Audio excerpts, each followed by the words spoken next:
হেঁচি শাক ভাজা কার কার পছন্দ বলেন তো? আমরা যারা শহরে থাকি তারা তো এসব শাকগুলো একদমই পাই না। আর আমার কাছে তো হেঁচি শাক খুবই ভালো লাগে। তো আপনারা দেখতে থাকেন। বিসমিল্লাহির রহমানির রহিম। আসসালামু আলাইকুম। হ্যালো এভরিওয়ান, সবাই কেমন আছেন? আলহামদুলিল্লাহ, আমিও আল্লাহর অশেষ রহমতে অনেক ভালো আছি। আমি লাকি প্রতিদিনের মতো আজকেও চলে আসলাম আপনাদের মাঝে আমার আরও একটি ভ্লগ ভিডিও নিয়ে।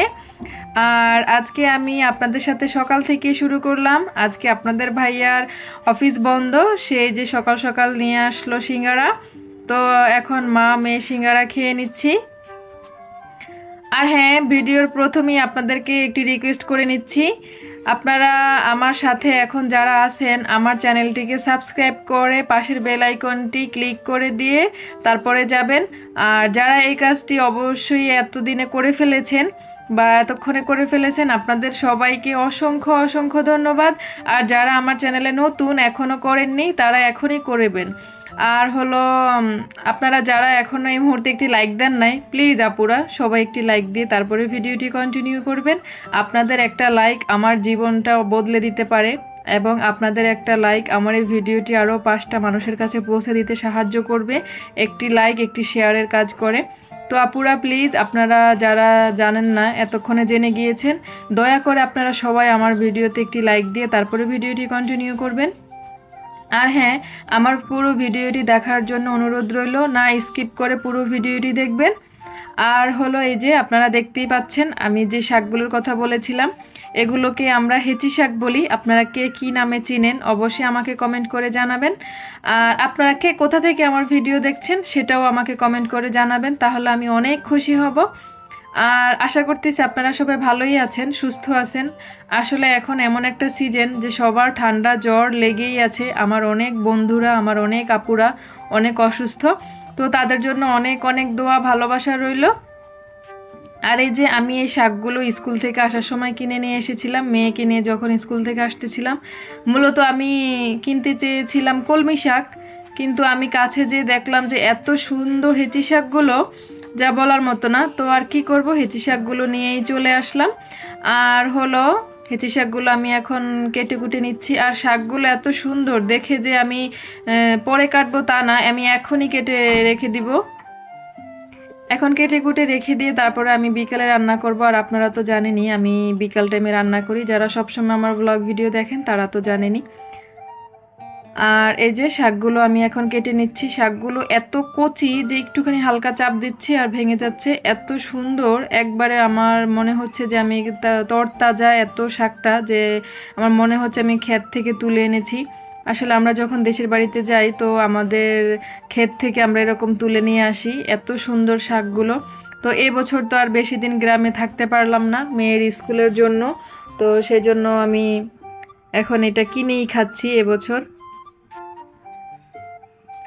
আর এই তো ভেবেছিলাম যে বিকেলে রান্না করব, কিন্তু কি আর করার, দেখলাম যে সুন্দর গ্যাস আছে আর শাকটাও রেখে দিলে হয়তো বা নষ্ট হয়ে যাবে বিকাল হতে হতে।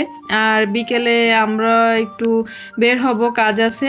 তো সেই জন্য ভাবলাম এখন যেহেতু ভিজিয়েছি তো একেবারে রান্নাটা করেই ফেলি। তো এই তো সব কাজগুলো গুছিয়ে রেখে আমি এখন এই যে চলে আসলাম রান্নার কাছে। আর আমি স্কুল থেকে আসলে আমার আর কোনো এনার্জি থাকে না, কোনো কাজ করতে ইচ্ছে করে না। আমার স্কুল অনেক দূর, মানে আমার মেয়ের স্কুল সরি, অনেক দূর, হেঁটে হেঁটে আসতে অনেক টাইম লাগে। রিক্সা দিয়ে আসতে গেলে আরও বেশি টাইম লাগে। তো দেখা যায় যে আমি কিছুটা রাস্তা রিক্সা দিয়ে আসি আর বাকি রাস্তাটা আমি হেঁটে হেঁটেই চলে আসি তাড়াতাড়ির জন্য, কারণ বাসায় এসে আবার মেয়েকে খাইয়ে গোসল করিয়ে ঘুম পাড়াতে হয়। মেয়ে আবার 3টে আরবি পড়তে যাবে, 3টা থেকে 5টা পর্যন্ত আরবি পড়ে, আবার 5টার সময় কোচিংয়ে যায়, রাতে আবার 8টার সময় আসে বাসায়। আর আমি তো এখন এখানে পাঙ্গাস মাছ ভুনা করব আর হলো হেঁচি শাক ভাজি করব। আর এই শাকটা টাটকা টাটকা রান্না করলেই মজা লাগে। আর এই শাকটা আমরা সবসময় ভাজিই খাই, আর এভাবে ভেজে খেলেই আমার কাছেও অনেক ভালো লাগে। আর বাসায় আছে বোম্বাই মরিচ, তাহলে তার কোনো কথাই নেই। শাক ভাজি আর বোম্বাই মরিচ কে কে পছন্দ করেন আপুরা বলেন তো, আমাকে অবশ্যই কমেন্ট করে কিন্তু জানাতে ভুলবেন না।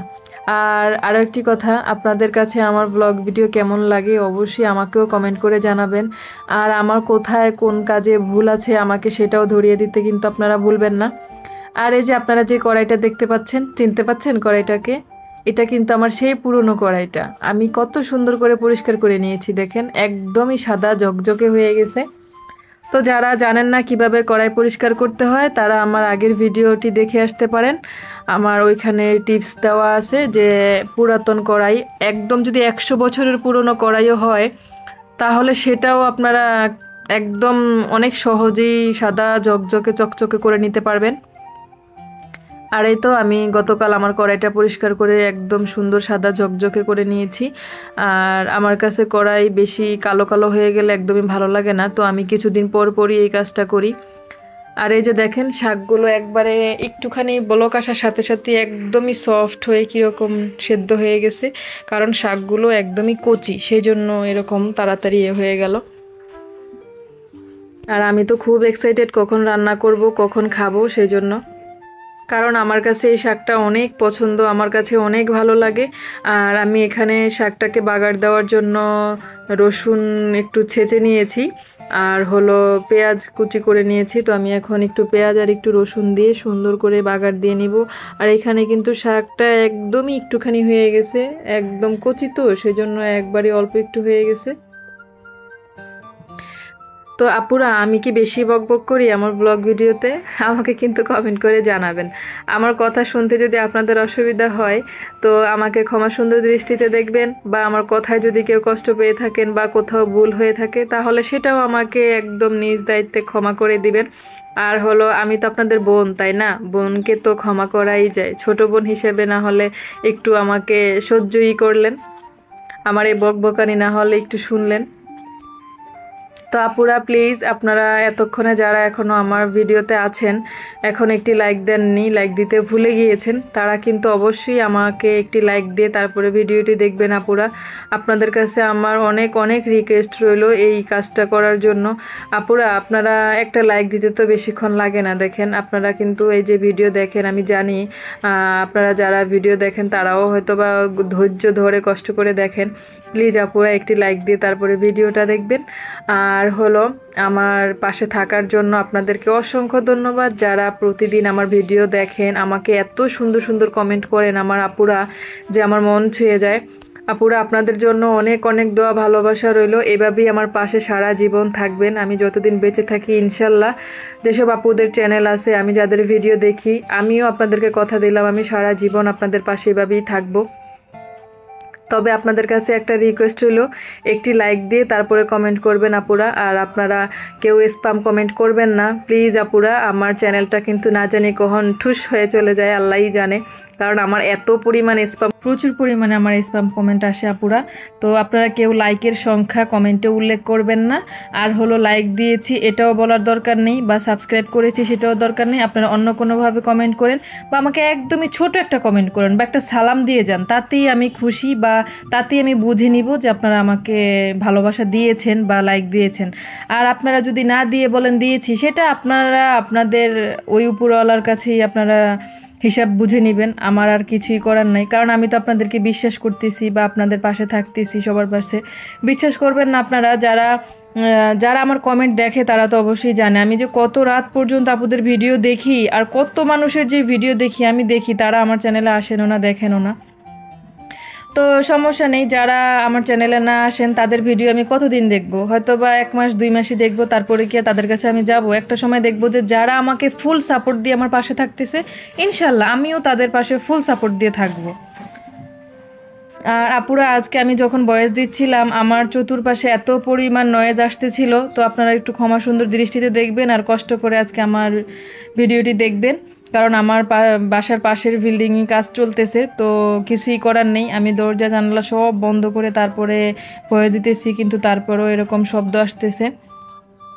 আর এই যে আপনারা দেখতেই পেলেন আমি কচু শাকও ভর্তা করে নিলাম। তারপরে হলো কিছুটা বড়ই নিয়ে এসেছিলাম স্কুল থেকে আসার সময়, তো বড়ইটাও আমি খেয়ে ফেলেছি, আমার কাছে অনেক মজা ছিল। তো আমি স্কুল থেকে আসার সময় অনেকগুলো খেয়ে ফেলেছি, তারপর আবার এখন বাসায় এসে খেয়েছি। আর এখানে হচ্ছে আমি পানি ফুটিয়ে নিয়েছিলাম, সেগুলো বোতলে ভরে রাখতেছি। আমার পিউরিটির ফিল্টারও আছে, তারপরেও আমি পানি ফুটিয়ে রাখি, কারণ দেখা যায় যে অনেক সময় হুটহাট করে অনেক পানি লেগে যায়, বা ফিল্টারে যদি শেষ হয়ে যায় তখন আমি কি করব, সেজন্য আমি প্রতিদিনই পানি ফুটে ফুটে বোতলে রেখে দিই। আর বোতল থেকে পানি সবাই নিয়ে নিয়ে খাই, ভালো লাগে, মানে কাজটা এগিয়ে থাকে আমার কাছে মনে হয়। তো এই তো আপুরা, আজকে আমার ব্লগ ভিডিও এখানেই এই পর্যন্তই রইলো। আপনাদের কাছে কেমন লাগলো অবশ্যই কিন্তু আমাকে কমেন্ট করে জানাতে ভুলবেন না। তো আপনারা সবাই আমার পাশে থাকবেন, আমাকে সাপোর্ট করবেন এভাবেই। আর প্লিজ আপুরা সবাই আমার ভিডিওতে একটি লাইক দিয়ে তারপরে ভিডিওটি কন্টিনিউ করবেন, এভাবেই আমাকে সাপোর্ট করবেন, পাশে থাকবেন। আপনাদের কাছে আমার অনেক অনেক রিকোয়েস্ট রইলো একটি লাইক দেওয়ার জন্য। আমি যেহেতু অনেক নতুন অনেক নতুন মানে কি একদমই নতুন, সবেমাত্র এই 2 মাস হলো আমার চ্যানেল খুলেছি আমি। তো আপনারা সবাই প্লিজ আমাকে একটু হেল্প করবেন, আমার পাশে থাকবেন, আমাকে সাপোর্ট করবেন। আর যারা আমাকে সাপোর্ট করবেন, আমি ইনশাল্লাহ কথা দিচ্ছি আপনাদেরকে ফুল সাপোর্ট দিব, আমার কাছ থেকে আপনারাও ফুল সাপোর্ট পাবেন। দেখা হবে আবার অন্য কোনো ভিডিওতে অন্য কোনো সময়। সে পর্যন্ত আমি লাকি আজকে এখানেই বিদায় নিচ্ছি। আল্লাহ হাফেজ।